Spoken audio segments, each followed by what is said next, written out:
এখানে 2025 মাধ্যমিকের জন্য আরেকটি জ্যামিতিক শর্ট দেওয়া হলো। সেটা কি দেওয়া আছে? জ্যামিতিক শর্টটা, দুটি সদৃশ ত্রিভুজের পরিসীমা যথাক্রমে 20 সেমি এবং 16 সেমি। প্রথম ত্রিভুজের একটি বাহু 9 সেমি, দ্বিতীয় ত্রিভুজের অনুরূপ বাহুর দৈর্ঘ্য কত?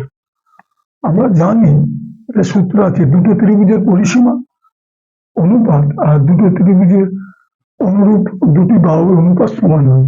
তাহলে এখানে চেয়েছে দ্বিতীয় ত্রিভুজের অনুরূপ বাহুর দৈর্ঘ্য।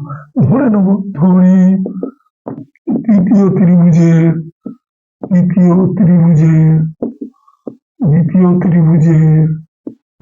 অনুরূপ বাহু সমান x সেমি ধরে নিলাম। তাহলে এখন দুটো ত্রিভুজের পরিসীমা কি কি আছে? প্রথম ত্রিভুজের পরিসীমা 20, তারপরে 16। তাহলে অতএব 20 প্রথম ত্রিভুজের পরিসীমা বাই দ্বিতীয় ত্রিভুজের পরিসীমা সমান প্রথম ত্রিভুজের অনুরূপ বাহু, তাহলে প্রথম ত্রিভুজের অনুরূপ 9, দ্বিতীয় ত্রিভুজের অনুরূপ বাহু x। তাহলে কোনাকুনি গুণ করলে দ্বিতীয় ত্রিভুজের অনুরূপ বাহু যেহেতু ধরে নিয়েছি, তাহলে দ্বিতীয় 20x সমান 144। তাহলে x সমান 144/20, 2 দিয়ে কাটা হলো 72, এটা 10।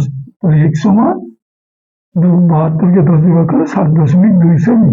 তাহলে উত্তরটা হয়ে গেল, লিখে দিতে হবে দ্বিতীয় ত্রিভুজের অনুরূপ বাহুর দৈর্ঘ্য 7.2 সেমি। মানে এক্ষেত্রে এরকম ধরনের অঙ্ক করতে গেলে তোমাকে দুটো ত্রিভুজের পরিসীমার অনুপাত আর দুটো ত্রিভুজ বাহুর অনুপাত সমান হয়, সেইভাবে সূত্রটা করে দেওয়া। তাহলে হতে দ্বিতীয় ত্রিভুজের অনুরূপ বাহু দ্বিতীয় ত্রিভুজের অনুরূপ বাহু সমান 7.2 সেমি। এটাই অ্যান্সার বেরিয়ে গেল।